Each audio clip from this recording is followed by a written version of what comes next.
అద్భుతం. దీన్ని మేము ఒక తీర్మానంగా మరి ప్రవేశపెట్టడం జరిగింది.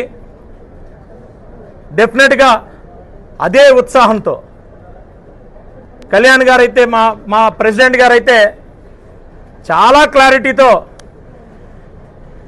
ఎప్పుడు ఆయన మాట్లాడేది పదవి అనేది ఒక బాధ్యత, ఆ బాధ్యతతోనే ముందుకి నడవాలనేది మాకు సూచించడం జరిగింది. అలాగే మరి స్టీల్ ప్లాంట్ విషయం కూడా, స్టీల్ ప్లాంట్ విషయాన్ని నార్మల్గా మర్చిపోతాం మనం. అసలు స్టీల్ ప్లాంట్ ప్రైవేటీకరణ అనేదే అన్న రెండో రోజు మూడో రోజులోనే ఢిల్లీకి వెళ్ళి ఇది మా తెలుగు రాష్ట్రాల సెంటిమెంట్ అని చెప్పడం జరిగింది.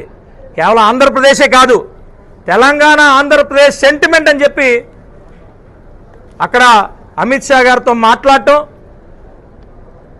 ఆయన దీని మీద మేము దృష్టి పెడతామని చెప్పటం, సానుకూలంగా స్పందించడం, ఆ తర్వాత అది పూర్తిగా మరి ఇన్నాళ్ళు కూడా అవ్వలేదంటే, అది ప్రైవేటీకరణ అవ్వలేదంటే అది కేవలం జనసేన పార్టీ విజయం అనేది మళ్ళా మేము గుర్తు చేసుకున్నాం. ఇది ముమ్మాటికి జనసేన పార్టీ విజయం. మధ్యలో ఎంతోమంది ఎన్నో మాట్లాడుతూ ఉంటారు, వస్తూ ఉంటారు, అదంటారు ఇదంటారు. వాలంటరీ స్కీమ్కి మరి ప్రైవేటీకరణకి ఏమి లింక్ ఉందో, వాలంటరీ స్కీమ్ అన్నట్లునే జరుగుతుంది. ఏం లింక్ ఉందో ఏదేదో మాట్లాడుతుంటారు. వైసీపీ వాళ్ళు ఆ రోజు ప్రైవేటీకరణ ఆపకుండా, వాస్తవానికి చెప్పాలంటే ఆ భూములు ఏదైతే ఉన్నాయో ప్రైవేటీకరణ చేస్తే భూములన్నీ కూడా మనం లేఅవుట్లు వేసేస్తే కొంతమంది అక్కడున్న నాయకులకి కూడా ఆఫర్ చేయడం జరిగింది. అది కూడా బయటపడింది ఇవాళ రేపు మీ అందరికీ తెలుసు. అలాంటి ములాఖతులు మేమేమి ఎక్కడ మాట్లాడలా, మేము ప్రాపర్గా మాట్లాడాం. క్యాప్టివ్ మైన్స్ ఇమ్మని అడిగాం. ఆ రోజు పవన్ కళ్యాణ్ గారు, నాదెళ్ల మనోహర్ గారు క్యాప్టివ్ మైన్స్ ఇమ్మన్నారు. అలాగే మరి పాత ఎస్ఆర్కి ఎలాగైతే పైప్ లైన్ ఉందో ఆ మైన్ నుంచి మరి వైజాగ్ స్టీల్ ప్లాంట్ కూడా ఒక పైప్ లైన్ కూడా ఇమ్మని అడగడం జరిగింది. ఈరోజు 14,000 కోట్లు సుమారు ఇవ్వడానికి కూడా కారణం పవన్ కళ్యాణ్ గారు, అలాగే చంద్రబాబు నాయుడు గారు. మరి ఇవన్నీ కూడా మేము మళ్ళా గుర్తుంచుకున్నాం. అలాగే ఎలా పడితే ఎలాగా మాట్లాడే పరిస్థితి కాదు. ఈరోజు సుగాలి ప్రీతి ఇష్యూ కూడా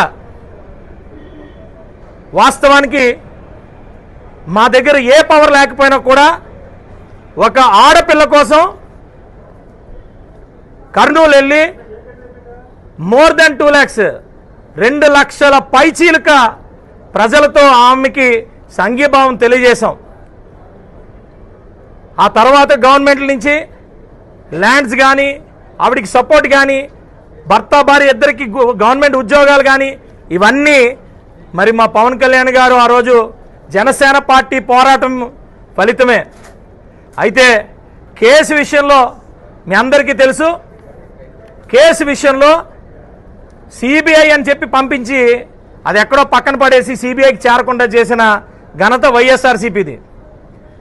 మేము వచ్చిన తర్వాత, కూటమి వచ్చిన తర్వాత దాన్ని ముందుకు కదిపి అప్పుడున్న డీజీపీ గారితో మాట్లాడి, హోమ్ మినిస్టర్ గారితో మాట్లాడి ఇవన్నీ కూడా ముందుకు కదపడం జరిగింది. ఇప్పుడు కూడా మేము 100% మేము హోమ్ మినిస్టర్ గారితో మా ఎమ్మెల్యేలు కూడా మాట్లాడుతాం ఈ విషయం మీద. డెఫినెట్గా అమ్మాయికి న్యాయం జరిగినంత వరకు కూడా మేము వదిలే ప్రసక్తే లేదు. ఎట్టి పరిస్థితుల్లో న్యాయం చేయాలి. ఇదే కాదు, ఇలాంటి విషయాలు ఏది కూడా జరగకుండా స్ట్రిక్ట్గా ఈ ఆంధ్రప్రదేశ్లో లా అండ్ ఆర్డర్ ఉండడానికి ప్రతి అంశం మీద కూడా శాసన మండలిలో కానీ, శాసన సభలో కానీ, అలాగే పార్లమెంట్లో కానీ వీటి మీద నిర్విరామంగా పోరాటం చేయడమే ఈరోజు మేము మాట్లాడుకున్నాం, మేము చేస్తున్నాం, అలాగే రాబోయే రోజుల్లో కూడా చేస్తాం.